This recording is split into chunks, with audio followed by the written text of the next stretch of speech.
labeling players, and she says, you know, time and time again, she hears about it. She's so bad. She's so bad. They're just terrible. They play so bad. And, you know, I think people get so busy labeling these players, they lose sight of the fact that maybe, you know, you don't really know why. We don't really know why Dario made those aggressive plays, those 3-bets, and then just folded to 4-bet aggression early on. We don't know what his thinking was. I'm sure if we could invite him in the booth and ask him, he would explain his thinking, and maybe we'd be like, oh, okay, you know, yeah, maybe sometimes it's just unfortunate he ran into big pairs. That might have worked had he not run into what he ran into, and he would be showing profit right now. Well, but I mean, at the end of the day, it doesn't matter. Like if you are a serious poker player and you're trying to make money, why educate? And then the second of that is, you know. Now here's a tough spot. Here we got ace versus ace. Phil has flopped the joint with aces full. Greg has ace 8, and there's the gin card. It's getting in. And remember I said I don't understand why people, you know, leave checks behind. You know, Greg has let out. If Phil, I mean, there's nothing that Phil is behind to. If Phil does not get, sorry, Greg, I really apologize up front, but if Phil does not get all of Greg's chicks in this hand, shame on you, Phil. There's no reason why you shouldn't be getting all of Greg's chips in this hand. And that's a hot-sized bet. I would say Greg, you know.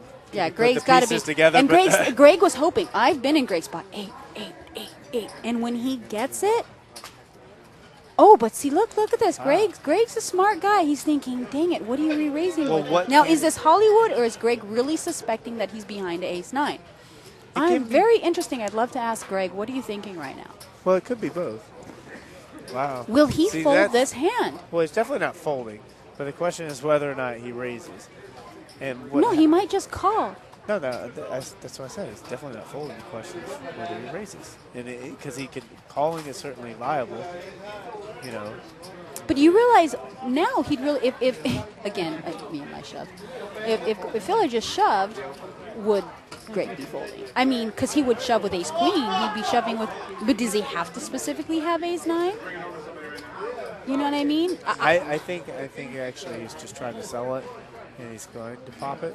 You think this is Hollywood? Oh yeah. But when Phil goes all in, that's when you think you're right. I think you're right. I think this is Hollywooding by Greg. All in. Wow. Yeah. See, it was a setup. Yeah, it was a setup. This is a cooler Greg. I didn't mean to say that you needed to give all your chips to Phil, but in a cooler situation, in this spot, this is kind of what has to happen. Well, that is the pure second nuts. I mean, yeah. It's kind of funny that Phil, I think, literally was just making sure. He's like, I do have the nuts, right? Right. Yeah. So that was Hollywood by Greg. Yeah, I was like, he was praying for that 8. He got the 8. He can't just flat here. Not worse than sucking out. Yeah, to the yeah. Careful what you wish for, ladies and gentlemen. And Phil is now our big winner. Because Greg thought he was behind to ace queen here, ace king, ace 10. He was behind to a better ace. He's like, dang it, I need an ace, I need an 8, I need an 8. Bingo. He got it. He was sorry he got it. I saw an interesting hand where.